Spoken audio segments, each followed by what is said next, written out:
হাহাকাৰ লাগিছে আপুনি ৰাতিপুৱাৰ পৰাই ঘূৰি আছে আৰু কিমান মানুহ ক্ষতি হৈছে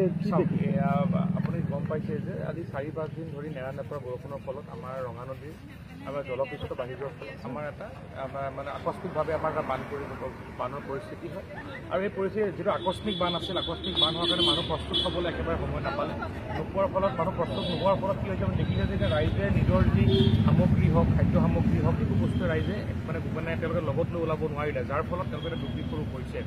আমি প্ৰায় পুৱা 2 বজাৰ পৰা আমি ৰাইজৰ মাজত আমি বিভিন্ন ধৰণৰ উদ্ধাৰ কাৰ্যৰ পৰা আৰম্ভ কৰি জড়িত হৈ আছোঁ প্ৰায় মোৰ লগত আমাৰ ৰঙা নদী অঞ্চলত 200 যুৱকে ইতিমধ্যে উদ্ধাৰ কাৰ্যত বা ৰাইজৰ সহযোগিতা কৰিব চেষ্টা কৰিছে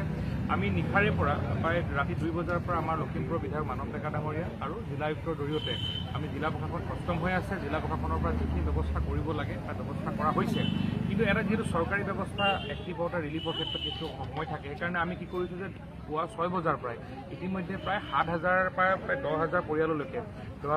ইতিমধ্যে আমি আমাৰ ব্যক্তিগত প্ৰচেষ্টাৰে আমি খোৱা পানীৰ ব্যৱস্থা কৰিছোঁ আৰু এতিয়া আমি ঠিক 2-3 বজাৰ ভিতৰত আমি প্ৰায় 20,000 পৰিয়াললৈকে প্ৰায়